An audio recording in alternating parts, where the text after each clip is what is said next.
Hi, welcome to Awakening Soul Truth. I'm Robbie Short. And I'm Alison Ledbetter. This is Conversations between a yogi and a medium, and we're both Reiki masters here to discuss some important topics. We're Reiki masters and meditation teachers. Oh, yes.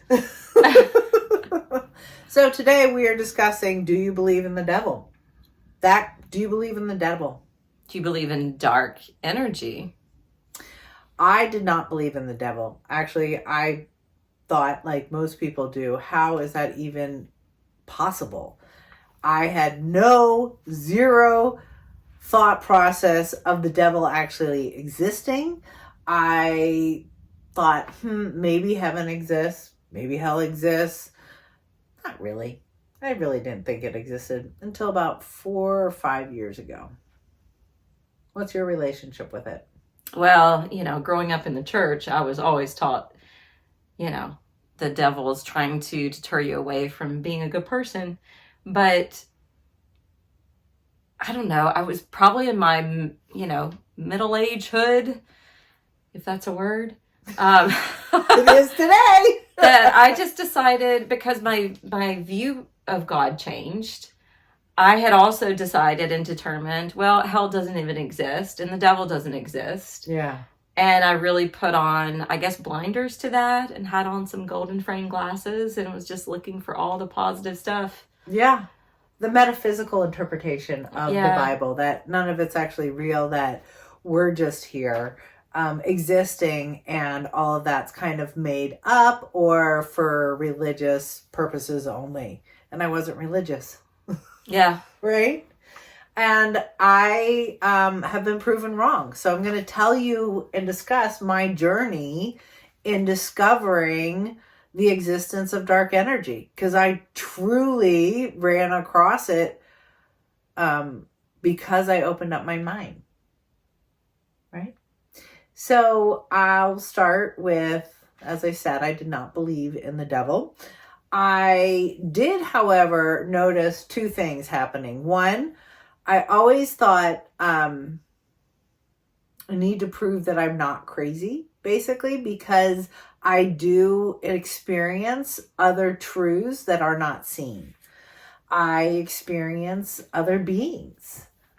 And when that started, when my mom passed and invited me to become a medium, it took a while to accept, but part of becoming a medium is talking to beings that exist in other realms. Dead beings, loved ones. And that does bring about a whole host of questions. Where are they? What is happening? Right? Mm-hmm. And I didn't want to be crazy. I wanted to fit into the world and not have a diagnosis of mental illness. So I did a lot of surrendering to God. And one of the first and most beautiful things that I discovered was surrendering to God, surrendering to love, gave me an incredible sense of well-being. When did you discover that sense of well-being and wholeness that comes with loving the divine or being loved by the divine? Honestly, it was September 11th that set it in motion for me, because I'd already started my spiritual quest in college, but it wasn't until 2001 and in the aftermath of that event that I became a seeker again. It re-sparked it for me. I started going to church. I started going to eventually even to the Hindu temple. I started doing Buddhist meditations and meeting with Buddhist groups. I just became a seeker all over again. And did you find peace? Yes. So I found peace with cross-comparing all of these philosophies and religions and determining to take what was the similarities and then put away the differences. That's a brilliant approach, and highly recommended for all of us seekers out there. So that was my first real inkling of being able to handle being a medium, was I need to trust love. And that became my anchor. And it's still my anchor today. Absolutely. Every moment of my healing, every part of my day that I'm, consciously looking at things, it's always wrapped up in love and God and surrendering to the divine. So that gave me an incredible foundation to start doing healing work with people. So part of my discovery process and expanding into mediumship was that basis of love and discovering that we're surrounded by loved ones. We're surrounded by angels. We have enormous amounts of support that's unseen. And that was just glorious to find. I was like, wow. I remember walking into Children's Hospital one time, and I was terrified because I was going to meet a child who was really, really sick. And I was like, oh my God, what is going on in the hospital? I was kind of scared of hospitals at that point in my life. And so I just came with all this protection, and I was surrounded by God. And I had called in the angels. I was doing this and that. And I wanted this child to be helped. My prayer is, oh my God, we've got to help this child. And I literally, as soon as I passed from the parking lot into the hospital, I was like, oh, there are hundreds of beautiful souls here. There are hundreds and thousands of angels. I was so blown away. It was this marked difference. I wept in the elevator. Like, I had this total breakdown of like, there are the most incredible beings here healing children. Aww. It was so glorious. I was like, oh my God. I was humbled also. So a big safety came for me that day. So as my relationship continues to develop with healing people, I start seeing dark matter in people. So stuck energy looks like dark matter to me. And I start releasing that. And then the observation comes, well, sometimes there are individuals stuck to that dark energy. And why is that person there? So we've talked about this in other videos, that those are ghosts. That ghosts can sometimes lose source and will attach to other people. A really good example is I saw a woman attached to one of my clients, and she died a very unfortunate, sad death alone. I kept seeing her attached to my client and yet laying on a bathroom floor in a drunken stupor. And she was an alcoholic. She also had Parkinson's disease and some other diseases that had gone undiagnosed. She had fallen on the floor and died. And what we discovered was that she was left alone, and her heart was broken. And so when I did healing energy with her, it was this deep realization for my client that his mother actually had some other things going on besides alcoholism. And she didn't leave because she wanted him to know that, and she was alone. And then he, did this great healing of finding compassion for his mom and not anger. And so that energy in her released from her body. As I evolve in healing people, but then something peculiar starts. I start healing large groups of ghosts. And it kind of takes me off guard to run into large groups of ghosts. I'll give you the best example, or one of the first examples I have, was a boy whose energy was stuck in a past life in Vietnam. In the past life review, he's leaning against, a vehicle, and he's killed himself. And all I can see is like tons of blood, right? And then I start to notice that there are a lot of individuals stuck. It's Vietnam. There's a lot of people stuck. And so as I'm healing him, a lot of other souls start to cross. And again, when I do this work, I am a conduit for love, and I invite angel beings in. And the people that are dead, I invite to choose love because they have that option. I exercise and make them aware of their free will choice to connect to love in their heart, right? Mhm. This is always a choice. And what I find with mass groups of ghosts is that they aren't given a choice. They aren't experiencing free will. So I literally start to present love. You are loved. You're welcome to cross over.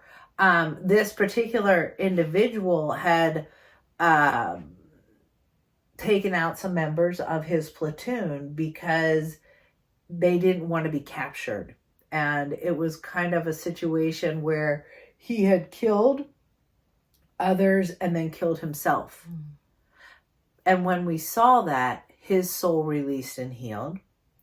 But at the same time, there's other angels there, and they're healing and releasing lots of individual souls.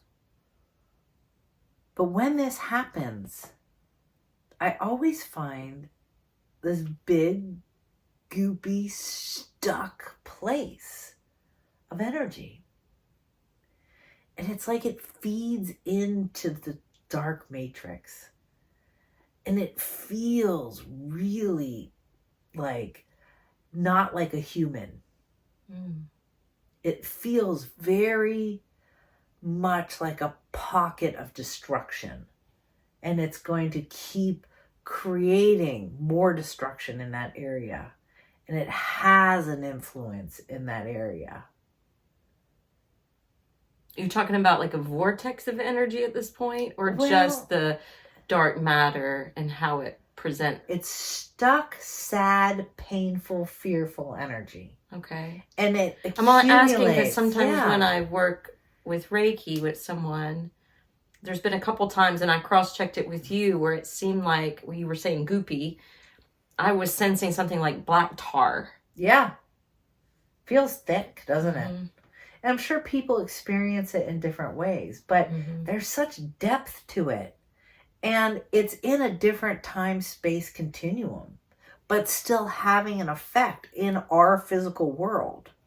That's what's so curious about it.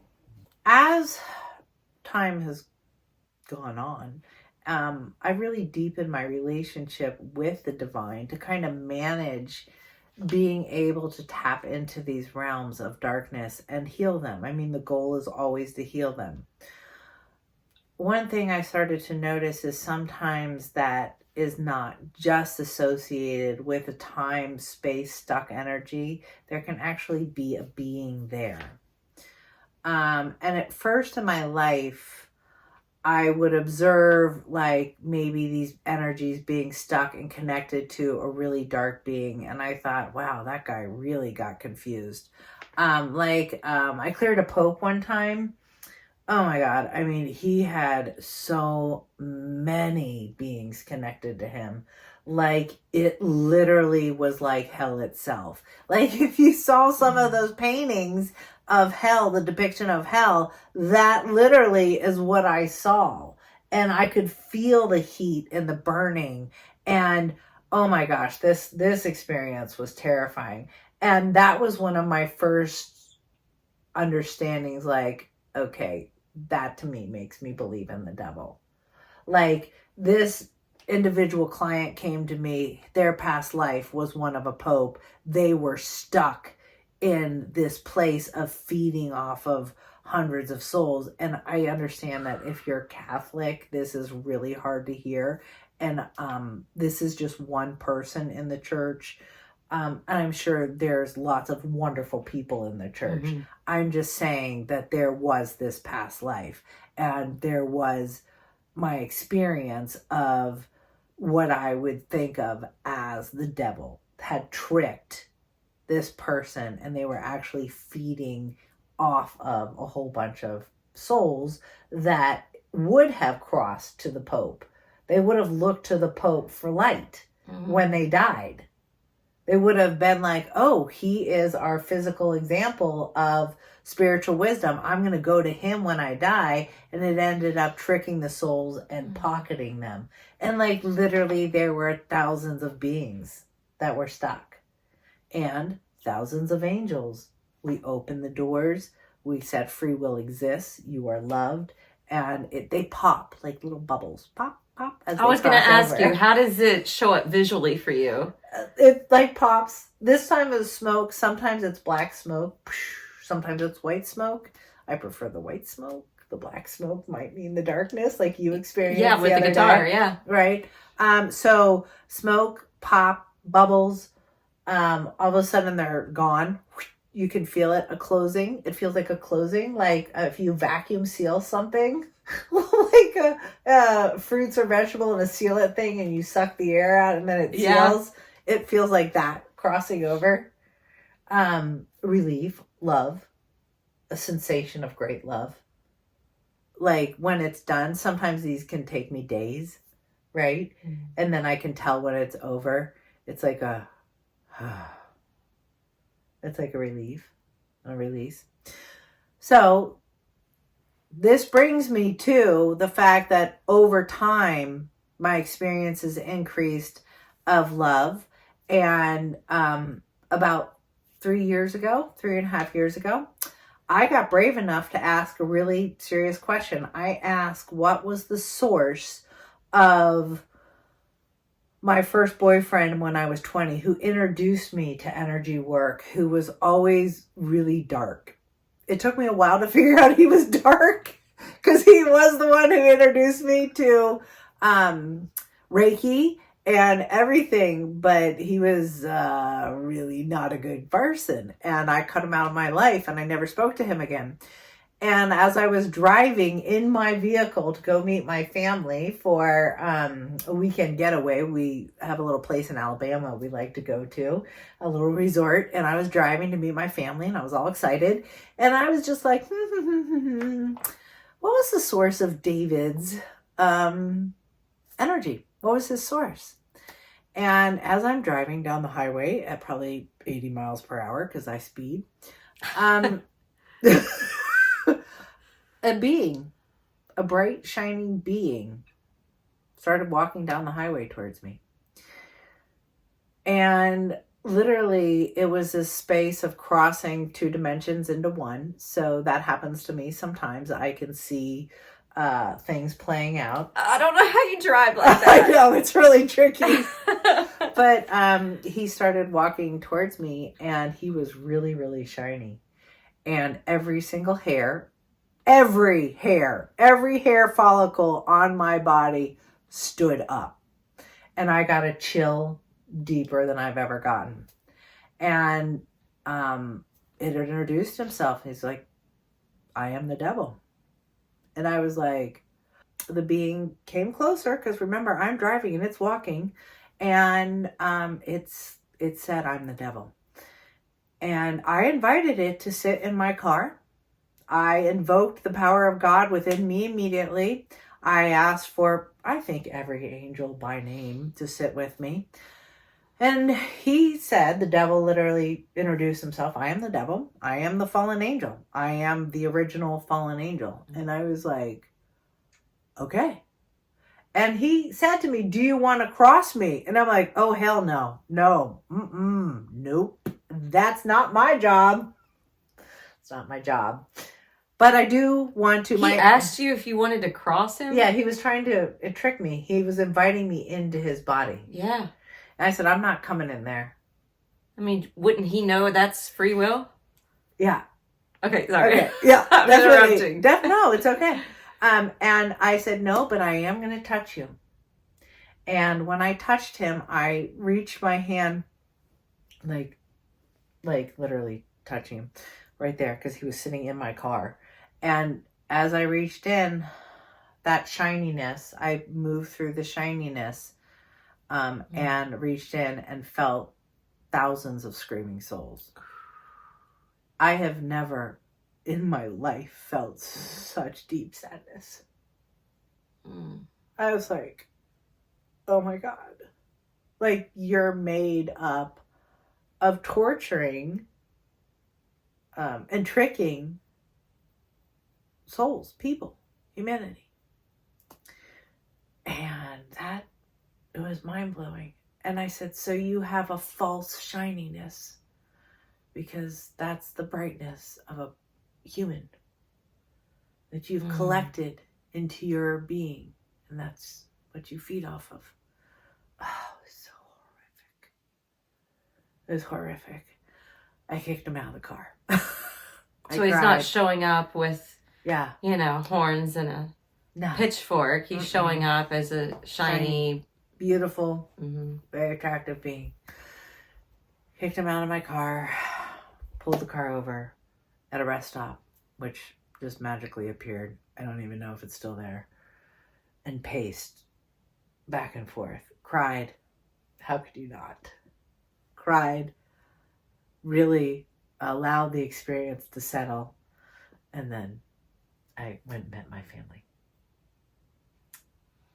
That being said, it's very important to understand that most people can't see the devil. Mm-hmm. We don't even believe that it exists. A good friend of mine said, don't you get that the devil wants you to forget that it exists? Like, she's like, of course the devil doesn't want you to know of his existence. If you forget about it, then it can go about its own business. You'll succumb to it, yeah. And the reason why we're talking about this again is because I believe in humanity and I believe in love very deeply. And my goal is to have people awaken from this slumber, from this place of unconsciousness that I feel like we've kind of fallen into. And I know that there's a difference because when people awaken, when they're always shocked. They're always like, oh my God, I can't believe I was living in that other reality. Some of them say like, it's like two different worlds. It is. And there's a whole bunch of people that don't believe that there's a world of lightness and beauty and connection and all of that. They have so much doubt. And that's part of the falsehood. That's part of the veil. That's part of the dark matrix. That's tricking us. But I can tell you, when you go to the other side, when you really believe in the divine, when you get that this is a choice and that you can have power and you can experience peace of mind, you awaken. And it's a beautiful state of being, of consciousness. To bring yoga into this, mm-hmm. we were talking about doing this episode on the dark matrix and just the fact that darkness does exist. And it's called the devil, and we can go ahead and just call it out as it is. The devil's real. And it made me remember something from my yogic studies, and that is the fact that we are living in something called the Kali Yuga Yoga Cycle. And if you live here in Nashville, there's actually a yoga studio in East Nashville called Kali Yuga Yoga. It's named after this. So we've talked about some of the most ancient scripture to be found is the Vedas. And within the Vedas, there's tons of, different books. So it's written about in the Mahabharata. It's written about in the Ramayana. And there are 4 cycles or eras that the yogis and the Hindus and the people who brought in the Vedas believe that we're living through, and it's circular, and how everything comes back. Everything's a pattern. Everything in nature has a pattern. And so these 4 eras, the first one is called Satya, and Satya means truthfulness, honesty, integrity. So it's the truth era. It's the era steeped in truth, and it was called the Golden Age. And in the Golden Age, people lived 100,000 years. And when I was sharing this with Alison, she was like, yeah, this is actually something that they have found in physical form on a Sumerian tablet. Were you telling me? A Sumerian tablet that, is it in a museum? Yeah. And it actually has the king's list and how long they lived. For thousands of years. Thousands of years. So in the Golden Age, People lived 100,000 years. They communed with angels and higher beings. There was an era of complete peace, harmony. This is also known as Atlantis and Lemuria. Yes. And these ancient civilizations that you may have heard of. And there's that Tista Stefano. Yes. Who is remembering those. You can find on Gaia TV. Right. So there is a lot of references now to a golden age existing at some point. And the yogic scriptures have said this all along, you guys. So in this time frame, they called it God consciousness, what we would refer to as Christ consciousness or unity consciousness. And then when that era ended, it was the Silver Age. It was called the Treta Yuga Cycle. Very similar to the first Golden Age, except people only would live 10,000 years. Still compassionate, still high morals, but they lost a fourth of the truth. Oh. A fourth of the truth is gone. And they developed non-violent religious sacrifices, non-violent, which meant that they kind of categorized people and put them into certain roles in 4 different categories. So you had the leaders, the intellectuals, you had the administrators, you had the workers, and the merchants. The intellectuals guided the spiritual wisdom for everyone. The administrators served as rulers and politicians.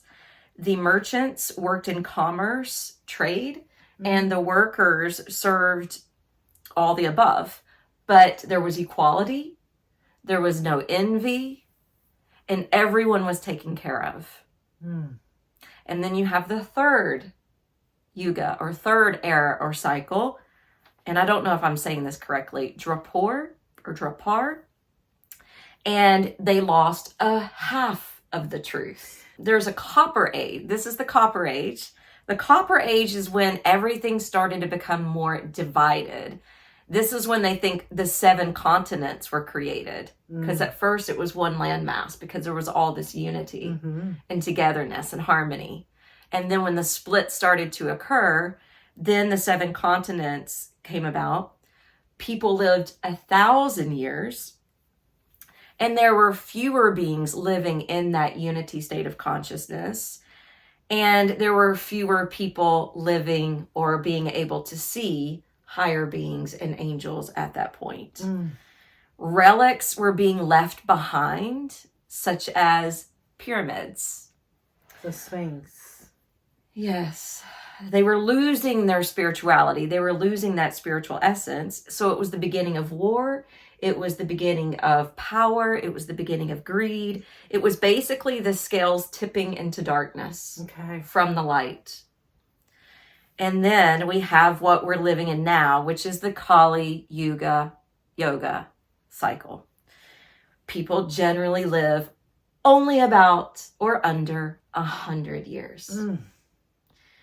And only a fourth of the people know and live in the truth. The Dark Age, or the Iron Age, and it's the era of ego consciousness. So we left God, unity consciousness. We're living in ego consciousness, which is about materialism, which is about the physical body, which is about the physical plane of existence. But this is also when aging, fear, greed, manipulation, selfishness, and trying to dumb people down. This is the era where the politicians and the religious leaders tend to be corrupt. Very corrupt. Because they are really the true criminals in society. So if you look at the Kali Yuga cycle, it's not all dark because there's still light. There's still a fourth of the population that is living and being in truth.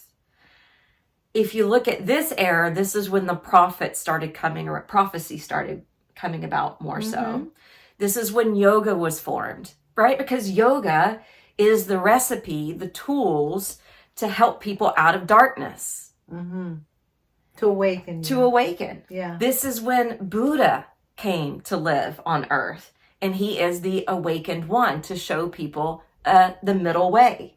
This is when Jesus came to earth to show the way, to show people how to live in the light, and to remind people that we do hold this inside. So we are truly in this stage of darkness, and our next phase is to go awakening. Back, to the golden age. So we're living, the Kali Yuga Yoga is about, darkness and destruction. That's what Kali's all about. Kali is the goddess of transformation.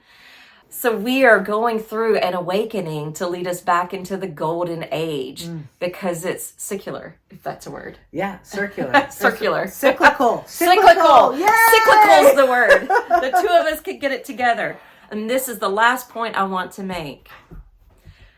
Spiritual leaders of today, certain gospel preachers that will mention, don't get involved in yoga and meditation because it's going to open you up to darkness. It's going to open you up to evil spirits. That's not true.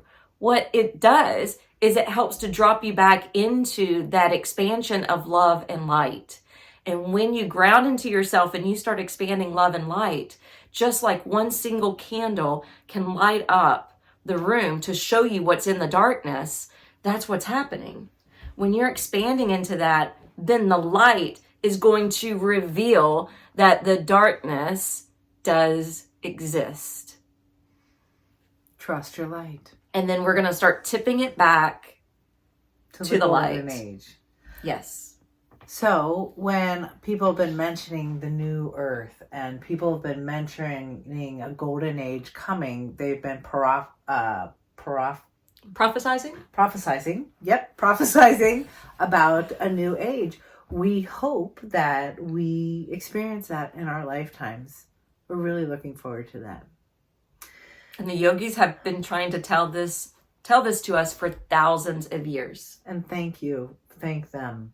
We are so thankful for them to give us a recipe, to give us a way to look at truth, because it's everywhere if you just look a little bit deeper.